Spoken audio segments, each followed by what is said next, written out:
Halo, takže opäť som tu, pozdravujem vás, máme 31. august 2025, no a deťom už začína škola, dospelým začína iný režim, pretože budú svoje deti musieť nosiť na všelijaké krúžky a pozapisovať ich a celá táto kolonáda sa opäť roztočí. Takže budeme teraz mať zase zatmenia. 7. september zatmenie mesiaca a 20. september zatmenie slnka.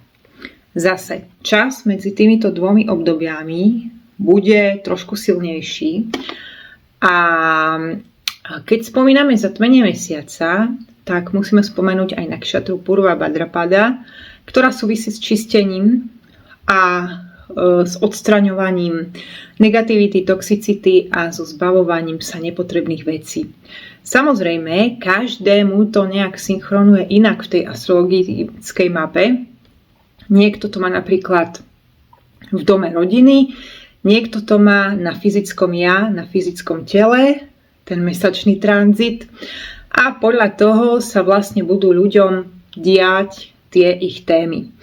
Takže celý september dá sa povedať, že bude zaujímavý, budeme sa zbavovať všetkého nepotrebného a áno, je aj september, je čas panny, panna rada triedi, organizuje, analyzuje, je zameraná na detaily, takže áno, sedí nám to v podstate aj po tejto línii.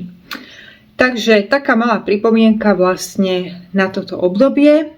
No a dnes by som vám chcela ukázať niečo veľmi zaujímavé a je to táto krásna fialka. Pozrite sa dobre na ňu, aká je krásna rozkvitnutá, aká je zdravá, má celkom zdravé listy. Je taká nadvihnutá, takže tie listy majú vzduch, môžete si všimnúť. A zakvitáva do plného potenciálu. Takto zakvitnutá ešte nikdy nebola, ani v zime. A hneď vám poviem prečo a čo som zistila. Takže táto fialka vlastne je krásna, zdravá, rozkvitnutá. Pretože každý deň, jak ju máme na stole, tak keď si čistím vodíkovú fľašu a každý deň ju samozrejme umývam, tak vždy ten zvyšok z nej, asi toľko vody vždycky tu zostane, zvyšok tejto vodíkovej liečivej vody dostane každý deň táto fialka. Veľmi malý obsah vody, ale veľmi potentný obsah vody. Takže chcem vám povedať to, že veľa ľudí je veľmi skeptických aj voči vodíkovej fľaši a ľudia hovoria, necítim žiadne zmeny, nič sa nedie v mojom živote, nič závratné, nič také. Necítim žiadne zmeny ani po informovanej fľaši a nedieje sa mi nič závratné. Je to pretože my ľudia sme si zvykli na to, že určité veci sa stali normálnymi. Takže vlastne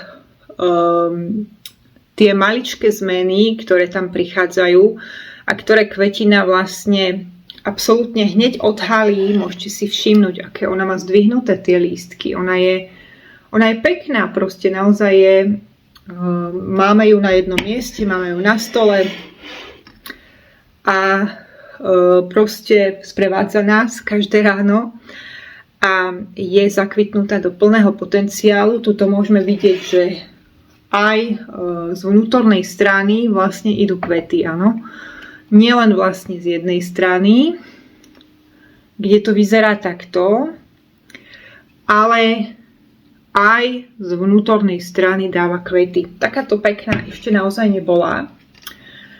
A ja by som teraz chcela vlastne, aby ste pochopili, že kvetina veľmi rýchlo rozpozná obsah a zloženie vody a veľmi rýchlo zareaguje, áno. človek, jak je odpojený, jak je zahltený tými všetkými chemickými látkami, napríklad ľudia berú lieky, niektorí berú antidepresíva, ženy berú, ja neviem, hormonálnu antikoncepciu. Toto všetko sa podpisuje vlastne na tom, že ľudia častokrát hovoria, nič sa nedieje v mojom tele, žiadne zmeny. Ale tie zmeny sú veľmi jasné, pokiaľ ide o vodíkovú vodu a táto kvetina to len potvrdzuje. A takisto som robila vlastne experimenty aj s tou informovanou fľašou a kvety, ktorým sa dlhodobo nedarilo, tak hneď to zasnímali. Prečo? Pretože vlastne je to tak, že táto voda vlastne je ochránená tým štítkom a tam sú rôzne čísla, rôzne číselné kombinácie, rôzne, neviem čo tam všetko je na tom natunované, aby to proste informačne bolo nadopované tými dobrými vibráciami. A samozrejme je to ešte potom podporené tými slovičkami milujem, odpúšťam, prepáč, ďakujem, ktoré sa tu vlastne nalepujú ako také nálepky. Môžete vidieť, že tu máme červenú, oranžovú, žltú, áno, tak ako idú čakry. Je to celé spektrum farieb, čísel, rôznych pozitívnych slov. No a toto my ľudia nevieme tak uchopiť, pretože už sme tak sa odpojili vlastne od toho všetkého, že my už nevieme vlastne rozdiel, kedy nám veci fungujú a kedy nie. Ale táto kvetina rozhodne tento rozdiel hneď zasnímala a prvé, čo urobila, bolo zdvihnutie tých lístkov. Áno, čiže tá zem, tá pôda získala vzduch. A tá kvetina sa otvorila a hovorila si, že wow, páni, toto mi je dobré, toto chcem, ešte chcem. A vlastne už pár minút po tej vode som zistila, že ona je taká, ona zrazu nadvihla listy. Takže je to tak, áno, ľudia, ktorí vlastne sú skeptickí voči týmto rôznym harmonizérom a fľašiam, tak je dobre sa pozrieť na kvetiny a je dobre to vziať v úvahu. Takže to len taká malá pripomienka na úvod. No a dnes budem rozprávať aj o túžbách, pretože je to tak, že častokrát sa my ľudia nasycujeme rôznymi túžbami. Niektoré sú veľké a významné a hlboké a majú nejaký účel. Ale keď sa nám nedarí tieto túžby nejako naplniť, tak my ľudia si povieme OK, tak toto nejde, tak asi niečo zle robím alebo musím sa prispôsobiť. A vlastne ľudia si tie túžby začnú nahrádzať niečím oveľa dostupnejším. A takto je to. Uvediem teraz takú metaforu, na základe ktorej som si istá, pochopíte, o čom ja hovorím. Takže predstavme si, že sme boli dlho v práci, sme unavení, ale na to, aby sme sa dostali domov, tak musíme proste stráviť ešte nejaký čas cestou. A jak vlastne ideme z tej práce, tak vidíme všelijaké obchodíky, vojdeme možno do jedného, druhého, tretieho. A najskôr si povieme, že OK, doma uvaríme si niečo dobré, áno. Prvotná myšlienka bude, uvarím si niečo dobré doma, ale na to, aby som si to mohla uvariť, tak potrebujem nejaké ingrediencie. Tak vojdem do potravín len na malý okamih a kúpim to, čo potrebujem a pôjdem hneď proste domov urobiť si to slávne víťazné jedlo, áno. To je tá moja túžba, ktorá proste je tam v diaľke dobré, zdravé jedlo, áno.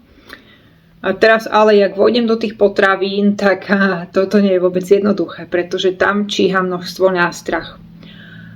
Takže prejdete ovocie, zeleninu, dostanete sa k tým chladničkám, tam vidíte šaláty a neskôr sa tam objavia sladené nápoje a veľmi komerčné sladené nápoje možno.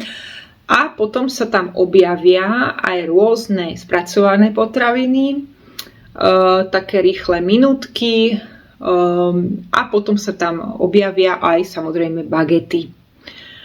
A človek sa tam zastaví a si povie, že no dobre, ale kým prídem domov a urobím si to slávne víťazné jedlo, tak v podstate by som si mohla dať túto jednu takú malú bagetu.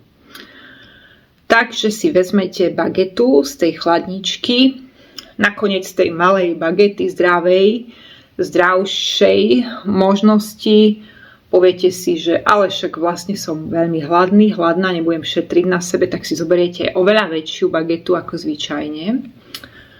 No a už to začína, áno. Takže máme pásce, nástrahy, ale máme túžby. Máme vlastne niečo, čo tam máme v predstave, čo nám tam bliká dobré, zdravé jedlo, áno. Ale už sme vošli niekde, stratili sme energiu, stratili sme čas a možno sme si prestali byť už istí v tom, že OK, bude to dobré, zdravé jedlo, ale áno, ja si ho urobím, ale medzi tým si dám ešte toto, áno. Samozrejme, jak potom idete tými regálmi ďalej, tak tam číhajú ešte väčšie nástrahy. Rôzne čipsy a rôzne také tie napolitánky, horálka, Mila, kakaové rezy, kofila, margotka. A vy si poviete, ešte si niečo sladké k tomu priberiem. To je ďalšia pasca, áno, spracované potraviny, čokolády a hlavne neprirodzený cukor. Takže poďme ďalej do tohto príbehu. Ešte stále to máte na podmaze, ale už sa to tak pomaly sa stmieva, ako aj teraz sa stmieva a aj mne sa tu mení svetlo samozrejme. Takže pomaly sa aj tá predstava nejakým spôsobom rozplýva a prestáva byť viditeľná. Áno? Ako napríklad, keď som začala natáčať, tak bol tu viditeľný ten delfín, áno? Na ktorého teraz zasvietim, ktorého mám na stene, pretože je to symbol hravosti a takej uvoľnenosti. Áno? Ale je to presne ako s tou predstavou. Bolo to tam, ale už to tak nejak sa to tak stmieva, až tam zrazu vlastne ten delfín nie je. A nie, že by tam nebol, ale už nie je osvietený a nefunguje ako hlavný obrázok na tom celom podmaze. Áno. Takže áno, proste vieme sa so svetlom hrať, vieme niektoré veci osvetliť, niektoré vytieniť a takto je to aj s našimi predstavami. Niektoré ostávajú permanentne svietiť a niektoré sa tak stmavujú. Teraz, k čomu smerujem, aby ste tomu celému porozumeli, tejto veľkej metafore nášho života. Je to vlastne to, ešte opravím to svetlo, lebo toto nie je nič moc. Skúsime to takto, trošku som sa teraz, menila som tu lampy, takže je to také, no, je to také, ale musí to byť asi takto, jak som to mala, lebo ináč potom ma nevidíte. A vlastne môžeme zasvietiť aj normálne svetlo. Takže áno, niektoré veci svietia na tom pozadí, niektoré veci svietia v predstavách a niektoré sa tak stmavujú a začíname ich stlmovať. Áno, začíname ich tlmiť. Tak, poďme ďalej do našho príbehu. Takže prídete domov, ale medzi tým sa najete, dáte si tú bagetu, potom si dáte tú nejakú milu alebo nejakú kofilu, ktorú ste si kúpili. Na to si bachnete ešte, ja neviem, sladený nápoj alebo proste niečo. A teraz prídete domov a čo si myslíte? Budete síce variť, ale už to nebude až také hviezdne jedlo, áno? Pretože vy ste sa naplnili inými túžbami. To znamená, že ste svoj žalúdok zasytili niečím iným a tým pádom už nie ste až tak hladní, že? Už nie ste až tak hladní po tom dobrom, zdravom jedle. Takže je možné, že prídete domov a skonštatujete, že vlastne urobím si len vajíčka, proste nejakú praženicu a pôjdem spať. No budem mať oddych. A už sa vám možno ani nebude chcieť variť. Toto je príklad vlastne na to, že mám tam nejakú väčšiu túžbu, ktorú mám na pozadí, ale kým prídem domov, tak sa nasytím inou túžbou, takou, o ktorej som až tak nesnívala, ale dajme tomu, že si poviem OK, tak toto je, proste kým prídem domov, tak pojem všelijaké veci a tým pádom vlastne ale keď už prídem domov, tak už aj keby som si navarila to jedlo, tak už to nebude taký hviezdny zážitok, pretože môj žalúdok nebol predtým prázdny a ja nebudem mať z toho taký pôžitok. Alebo druhá možnosť, že nebudem variť vôbec, pretože si poviem, že v podstate je to dobre tak, ako to je. K čomu ja smerujem, je to, že my v živote vlastne toto presne robíme. Robíme vlastne veci, častokrát máme tam niečo veľké, dajme tomu, niekto sa chce presťahovať, mala som veľa teraz takých výkladov na tematiku sťahovanie a naozaj ľudia riešia vo veľkom tieto témy a aj keď vlastne majú viac ako 50 rokov a možno aj ku 60-ke niektorí, tak dokonca zvažujú, ako odísť od partnera alebo partnerky, alebo ako vlastne si založiť nejaký nový život, ako uzavrieť starú kapitolu a tak. Takže, keď rozmýšľate nad zmenou, nikdy nie je neskoro a ľudia si to niekedy tak povedia, že dobre, už mám nejaký vek, ale neverte tomu, pretože tá duša sa potrebuje posúvať a či to je v 40-ke alebo 50-ke alebo v 60-ke je to jedno. Ako náhle je tam stagnácia, tak tá duša sa začne tak mrviť a ona chce ísť ďalej, ona chce rásť, ona nechce byť zablokovaná. Takže áno, dajme tomu, niekto rieši takéto niečo, chce sa oslobodiť. Napríklad možno niekto aj od, ja neviem, despotického otca, áno, s ktorým býva, alebo despotickej matky.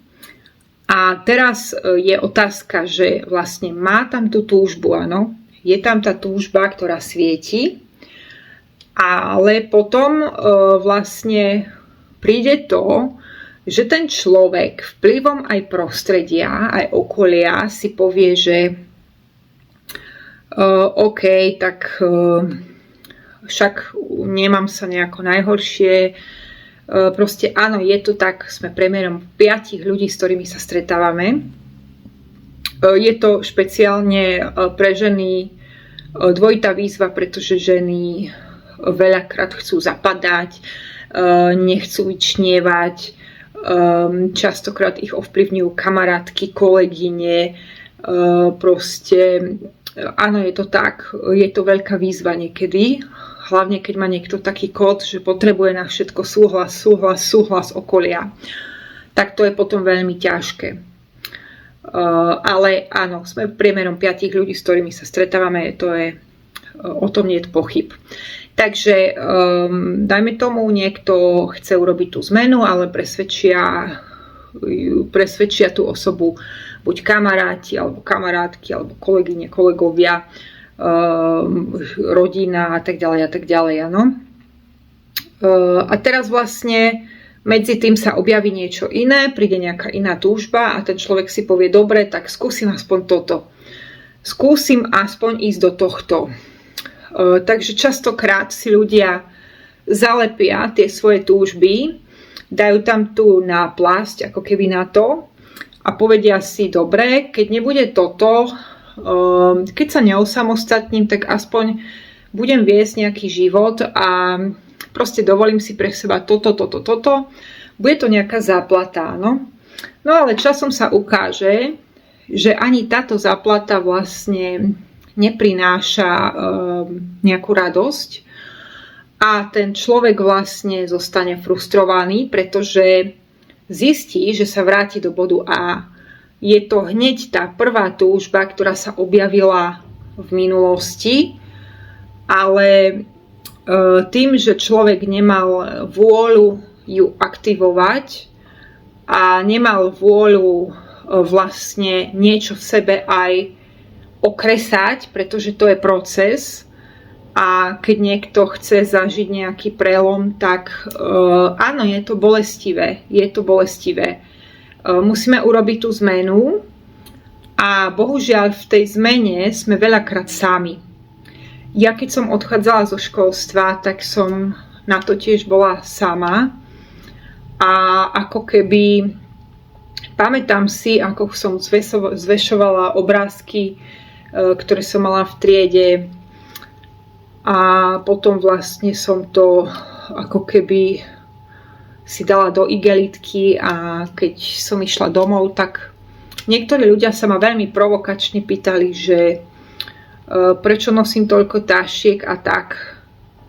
A pamätám si, že som už nemala na to nervy a som tak raz povedala jednej dotyčnej, že však predsa vieš a všetci viete, že ja odchádzam, tak na čo sa tu hráme? A v tom nastalo, nie, áno, ja som nevedela, ale bola to hra, všetko bola hra. Tí ľudia to veľmi dobre vedeli a len to tak pozorovali, okúkavali, áno, dobre, už nemali čo povedať a už nemali ani nič na mňa, pretože vedeli, že ja sa proste vytratím a už nikdy nebudú o mne počuť. Musíte mať silu na to, aby ste proste to všetko prekonali a áno, častokrát zostaneme sami, ale práve v tej samote si aj uvedomíme, ako to je a kto je kto. Áno, aj to je pravda veľká. No a majte silu vlastne robiť tú zmenu. Prečo vlastne sa my ľudia uspokojujeme často s tými záplatami? To je vlastne ako keby som išla okolo toho obchodu a nakúpim si všelijaké čipsy, bagety a opomeniem to, že doma si môžem urobiť zdravé jedlo, veľmi hodnotné, výživné, zapnúť krásnu hudbu a mám proste krásny večer. Áno? Prečo to my ľudia robíme? Pretože máme niečo nevyvinuté v sebe a neokresané. Nám sa nechce veci meniť a častokrát je pohodlnejšie nájsť si nejakú záplatu, ako preklikávať nejaké veci. Je to naozaj tak. Takže vlastne tá frustrácia vlastne z toho, že ten náš život sa nedeje tak, ako sa má diať, prichádza často z toho, že my nie sme schopní pracovať dlhodobo na našich cieľoch a nie sme schopní byť vytrvalí. Je to takto, že áno, toto častokrát sa stáva a tak je lepšie nasýtiť svoj život záplatami, ale aj tak, keď počúvam niektorých ľudí, tak oni sa vlastne vrátia do toho bodu A a sami sú z toho frustrovaní, že proste je to tak. Napríklad niekto sa nevie dostať k finančnej rezerve a robí dookola stále ten istý mechanizmus. Áno. To znamená, prosto začne šetriť, ale potom v priebehu mesiaca zistí, že má nejaké túžby. Áno, to sú presne tie malé túžby, ktoré máme. A teraz, dajme tomu, mám nejaký väčší cieľ. Chcem si kúpiť, dajme tomu, Somavedik, ktorý tu mám a ktorý stojí tak priebežne 500-600 eur.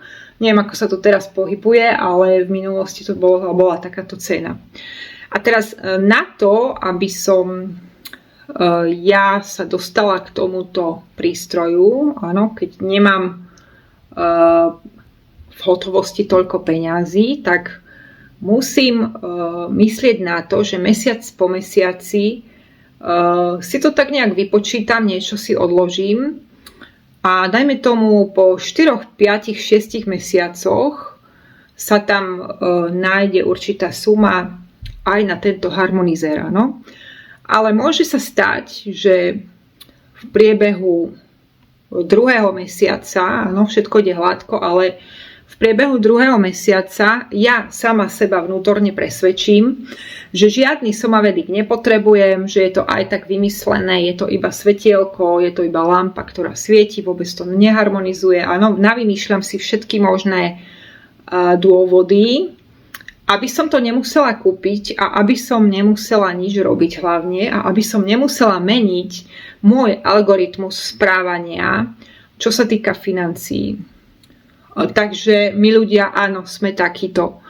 Častokrát sa toto ľuďom stáva, že si šetria na niečo veľké a potom príde do hry niečo iné a oni si povedia, však takto je to dobré, však žijeme len raz, však rozhodím to teraz, veď život proste je taký, žijeme v prítomnosti. Áno, to sú také tie klasické kolečka, ktoré vlastne ľudia majú a vlastne idú na nejaký trip, hej, dajme tomu na nejakú dovolenku alebo nejaký dobrodružný trip, výlet na nejakú výpravu, ale potom keď sa vrátia a prejde leto, tak oni vlastne opäť sa dostanú do bodu A, áno, pretože prejde leto, prejdú výlety, zmení sa počasie, začne byť chlad, človek začne byť viac doma a možno si ten človek povie,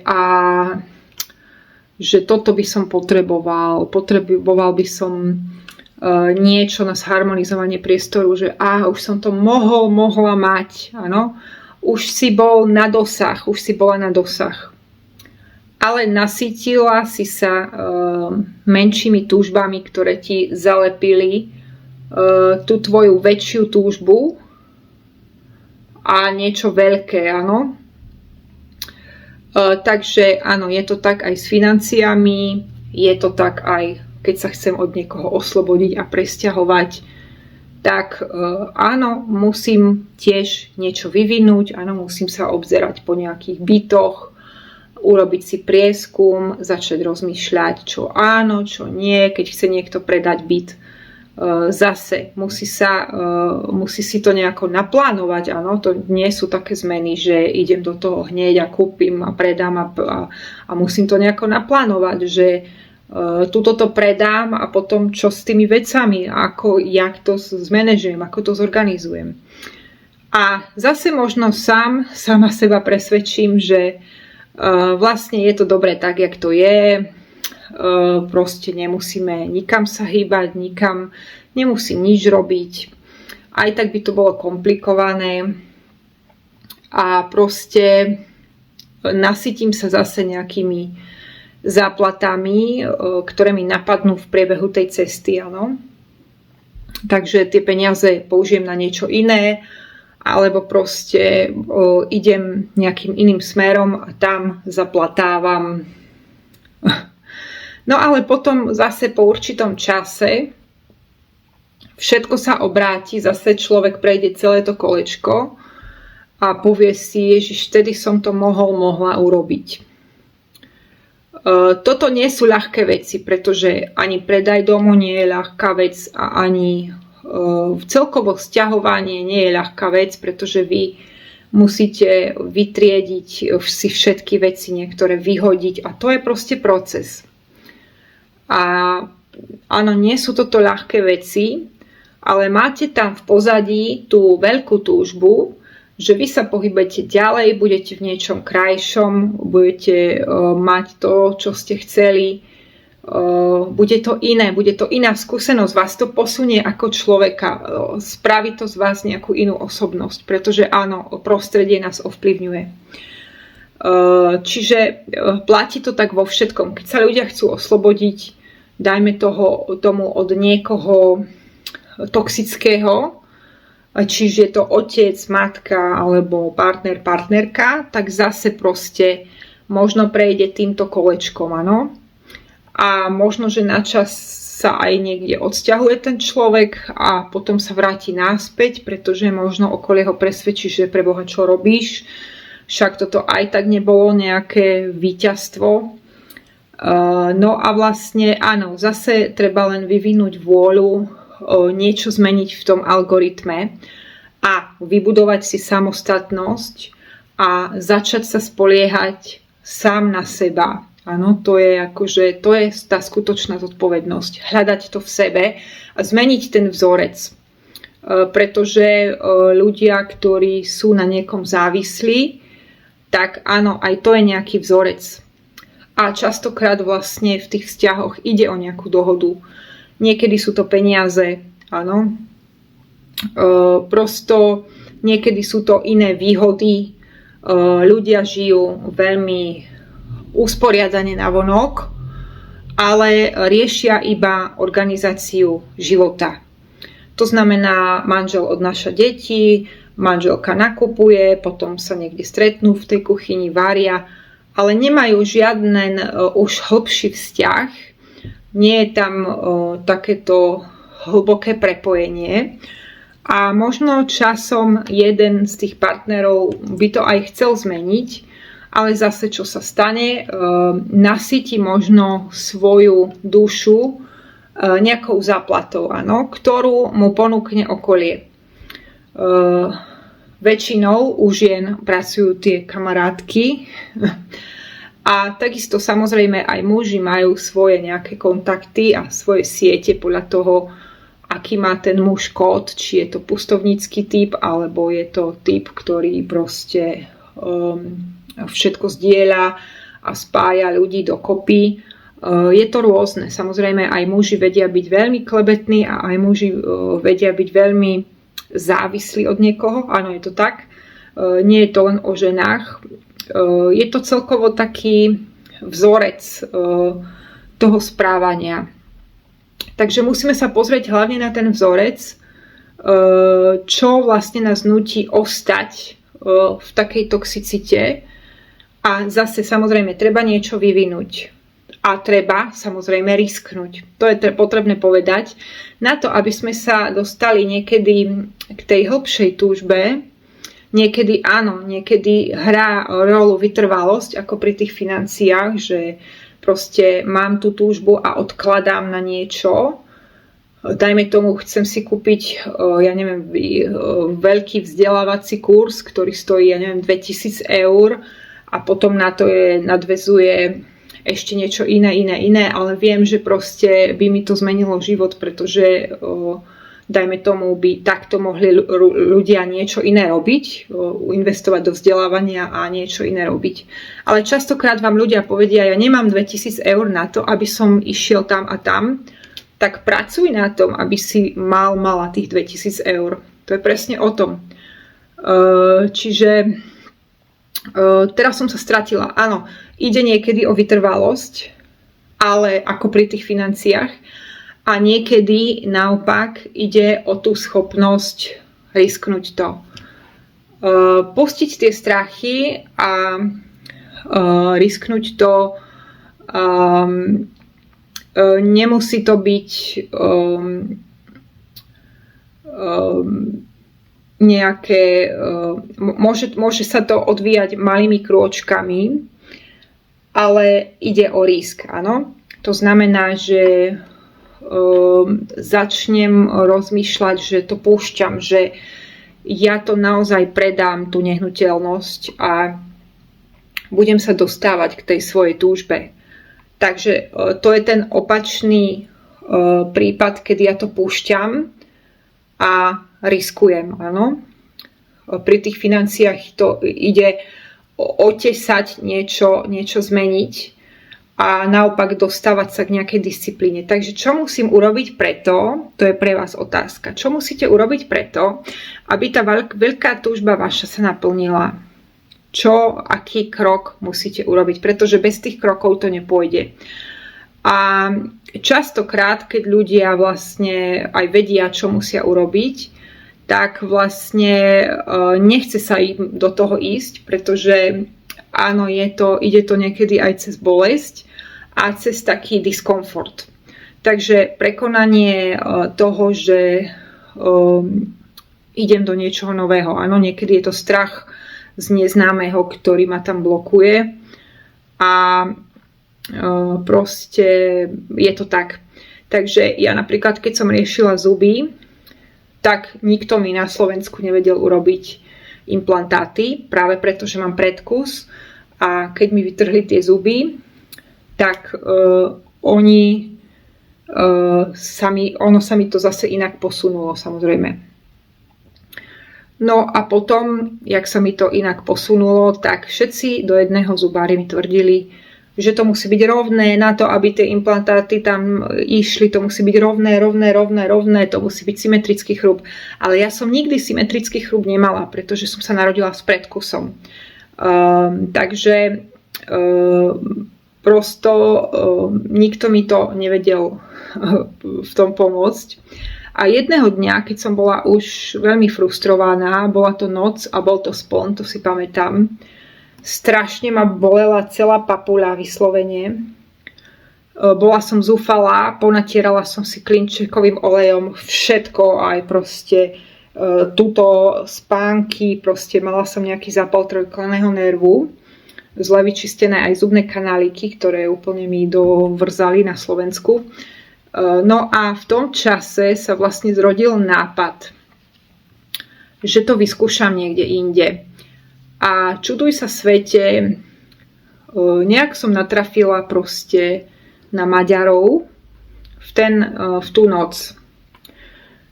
Takže som získala takú novú nádej, že OK, tak toto vyzerá byť celkom dobré. Áno? Nejaká túžba tam bola na podmaze. Túžba vyriešiť ten môj problém. Ráno som sa však zobudila a povedala som si, že to je nejaká hovadina. Veď to je ďaleko. A navyše proste kto vie, či oni vedia anglicky a kto vie, či by ja som to vedela vykomunikovať anglicky, aj keby proste hovorili angličtinou. A celé som si to tak začala som vlastne vytvárať tie malé záplaty. Tie malé záplaty som vytvárala tak, že som potom chodila po iných ešte konzultáciách, bola som aj v Prahe na mnohých tých klinikách a tam som sa dozvedela vlastne kľúčovú informáciu, že vlastne aj keby som užívala strojček, aj tak by som nenašla ten želaný efekt. A dokonca tí lekári zachádzali tak ďaleko, že ma ako keby chceli prinútiť, aby som šla na operáciu čeľuste. V Prahe som stretla niekoľko ľudí, ktorí mi povedali, aby som na toto nikdy nešla.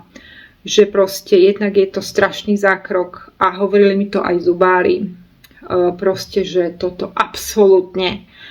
A dokonca mi vygenerovali fotku, ako by som ja vyzerala, keby som ten predkus nemala. Ano? Ako by mi to posunulo zuby. Ano? Teraz si predstavte, že spojím zuby a toto by sa mi nadvihlo dopredu. Áno. Ako by asi taký človek vyzeral, ktorý to nemá prirodzene a posunú mu celú sánku dopredu. A to mi otvorilo oči. Takže áno, tieto malé záplaty boli takéto. A bola to dosť dobrá skúsenosť v tom, že ja som si uvedomila, že áno, vrátilo ma to zase do bodu A, do tej najhlbšej túžby niečo zmeniť, ale veľmi rýchlo nejakým úplne iným vzorcom, ktorý som dovtedy nepoznala. Takže nakoniec sme sa tam vybrali a bolo to úplne iné, ako som si predstavovala. Bolo to perfektné. Všetky tie strachové scenáre, ktoré tam boli, žiadny z nich sa nepotvrdil. Ani to, že nebudem vedieť ani slovo po anglicky, sa nepotvrdilo. Ba, dokonca ma to ubezpečilo v tom, že ja sama som schopná veci, o ktorých som si ani sama nemyslela, že som schopná. Áno. Takže ja som potom vlastne skrz túto skúsenosť začala proste chodiť do Viedne na jazykové kurzy. No proste táto skúsenosť mi úplne zmenila život. Práve preto, že som to riskla a že som radikálne prerušila tieto záplaty. Takže prerušila som všetky tie konzultácie, hľadanie na Slovensku rôznych odborníkov a jednoducho som šla do risku a zmenila som ten vzorec. Áno, takto to nejde, musíš na to ísť inak. A to vlastne ma dostalo naspäť k tej hlbokej túžbe a tá hĺbšia túžba prišla potom ešte, to riešenie, ktoré prišlo, tak prišlo ešte s bonusom, pretože ja som zistila, že si vytváram horšie strachy a horšie scenáre, ktoré vlastne nikdy takto sa nestanú. Je to len čisto ten môj strach, ktorý som mala zakorenený, ktorý tam bol z detstva.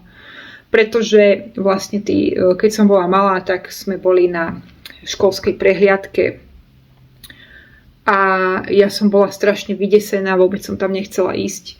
Nakoniec ma tam nejako dostali a keď mi vrtali zub, tak ma tá sestrička takto násilím držala mi hlavu.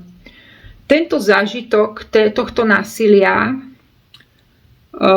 vo mne spustil rôzne strachy a už som nedokázala nikdy sa vybrať ani len do zubnej kliniky, ani len tam vstúpiť na ten schodík. Takže ten strach, ktorý tam bol vrytý hlboko ako pečiatka a bolo treba ho odblokovať. Prosto to odblokovávanie je veľmi bolestivé a musíte začať predstavou. To znamená, musíte zmeniť ten film. Áno? To znamená, idem k zubárovi, prídem tam, vôbec to nevyzerá tak strašne ako v detstve, že všetko bolo biele a proste nie je to krásny farebný priestor, ako napríklad táto izba. Naozaj to tak vyzeralo v Maďarsku ako nejakej kaviarni.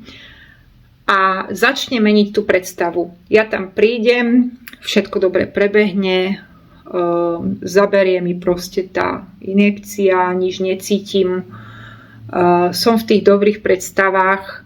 Musíte začať hlavne s predstavou. Vy to musíte vidieť v tej predstave, inak sa vlastne k tomu zubárovi nedostanete. S tak veľkou traumou sa k zubárovi nedostanete. Vy budete mať takú reakciu na tele, a to si veľmi dobre pamätám, že keď sme prvé razy išli tam, tak ja som strašne zvracala predtým.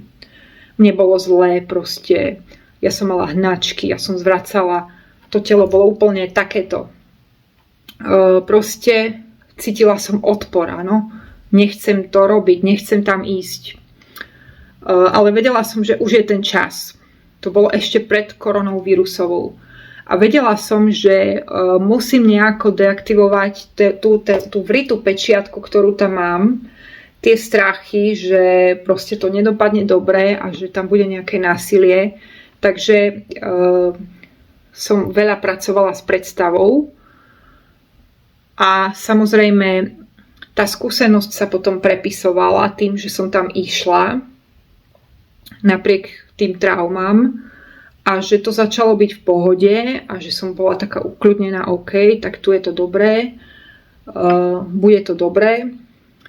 Áno, je to nepríjemné, ale nie je to také strašné, nikto ma tam nebude držať mi ruky a tlačiť na mňa a proste bude to v pohode.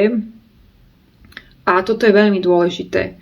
Takže prekonať to a ono sa to potom začalo prepisovať na lepšie.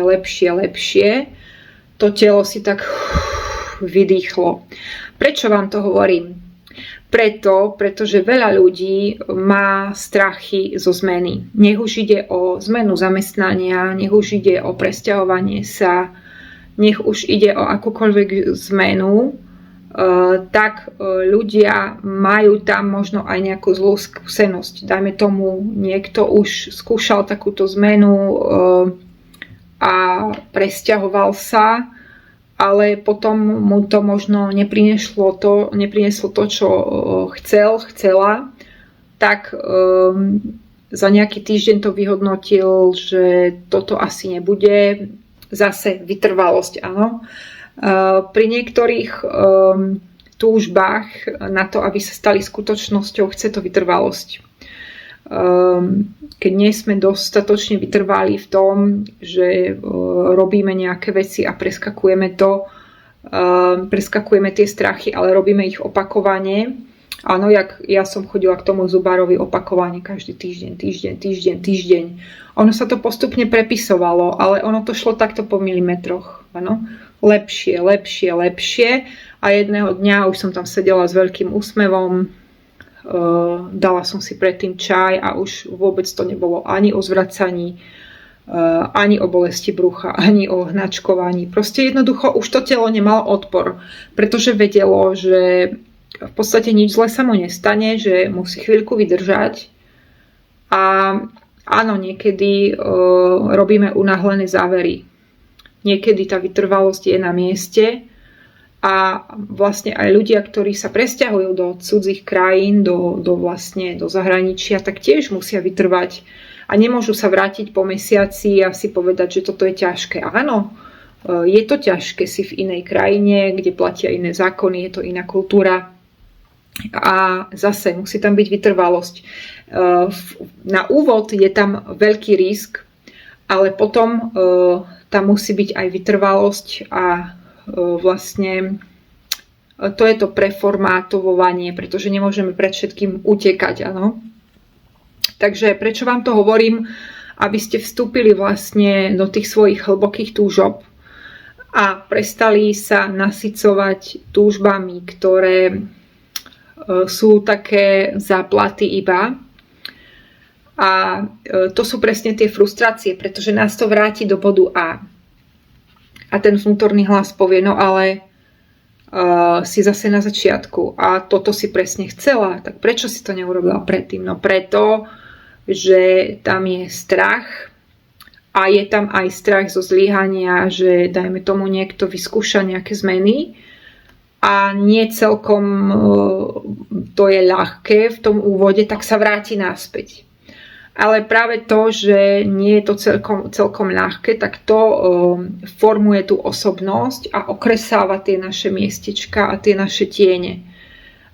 Takže vlastne takéto malé zamyslenie dnes, nech ide o čokoľvek, viete toto zobrať na rôzne situácie, či už ide o presťahovanie sa, alebo ide o nejaký vzťah, dajme tomu aj, ja neviem, ľudia, ktorí sú takí, že majú 22-23 a už chcú bývať preč od rodičov a stále ich tam niečo ako keby sťahuje, áno.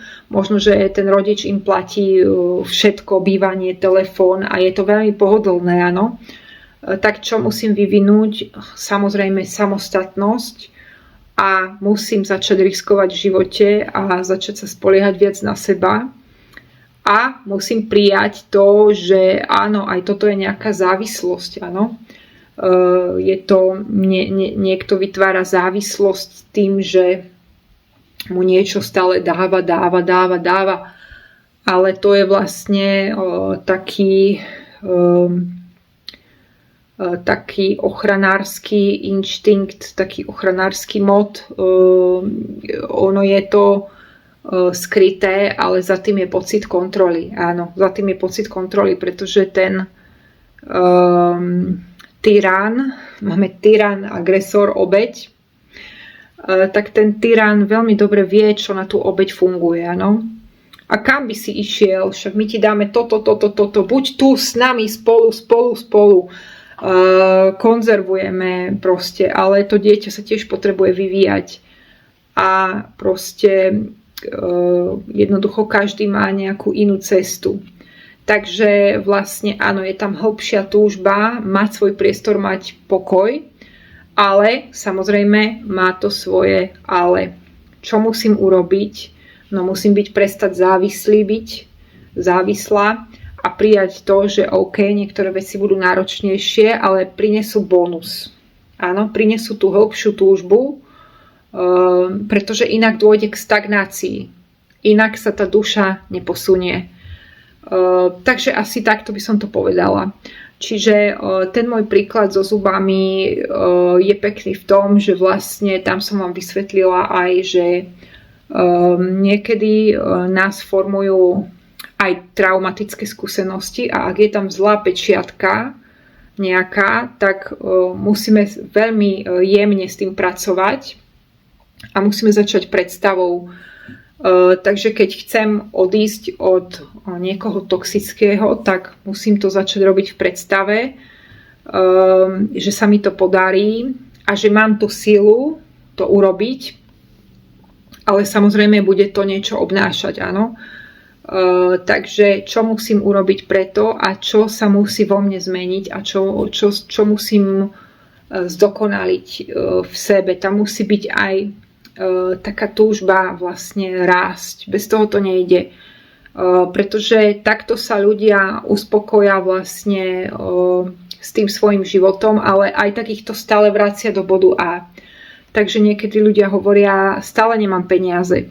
Ale keď sa pozriete na tie ich životy, tak vidíte tam stále to isté kolečko, že ten človek proste chvíľku tie peniaze má a potom absolútne všetko rozhodí, pretože si povie, život je krásny, žijeme len raz a však peniaze boli a budú a my tu nebudeme a takto si to ospravedlňuje. Ďalšia vec je, že ľudia majú veľa tých debetných kart, také tie karty do minusu, kde peniaze zoberú ako keby z tej banky, áno, to banka im to poskytne rada, pretože tam oni sa dostávajú do toho istého kolečka, takže vlastne ty si kúpiš niečo, na čo reálne nemáš a niektorí ľudia hovoria, joj, jak dobre, ešte, že mám kartu. Ale to ich dostáva do toho istého kolečka, pretože oni zoberú z tej karty, ale musia to tam vrátiť. A jak to tam vrátia, tak sú zase v bode A. A to ich vracia do tej túžby mať nejakú finančnú rezervu.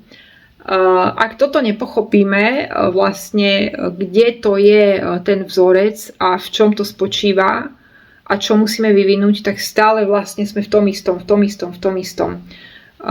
Čiže vlastne áno, niektorí ľudia stále sa sťažujú, ale vlastne keď sa pozriete na to ich narábanie s financiami, tak pochopíte, že oni vlastne stále robia to isté.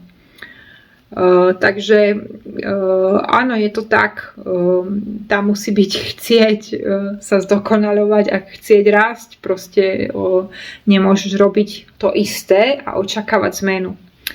Tak, 53 minút, necháme to tak a ja sa s vami lúčim, rozmýšľajte nad tým, že čo je vlastne tá vaša taká najhlbšia túžba a pretože nedostatok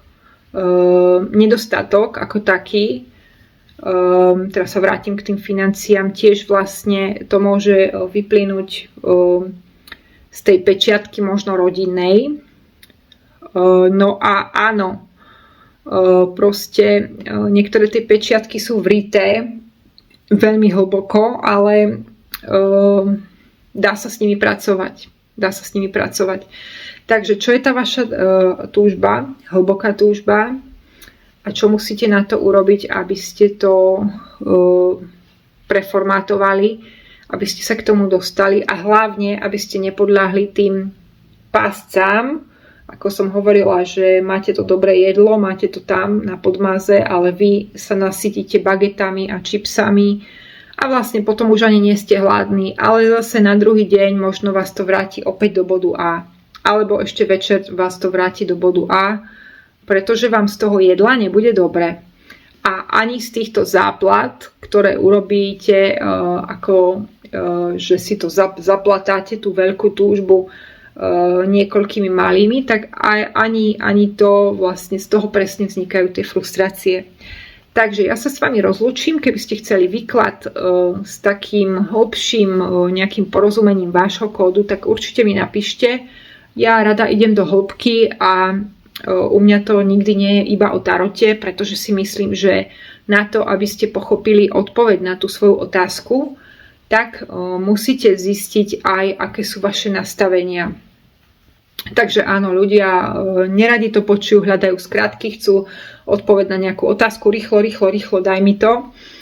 Ale keď zažívate niečo prelomové, tak dobre je pozrieť sa z viacerých strán, z viacerých náuk, aký je rok, akú máte 10 ročnicu. To všetko tam hrá úlohu, pretože my žijeme v Matrixe a áno, proste je to tak. Všetko má svoj nejaký žád a svoj nejaký čas.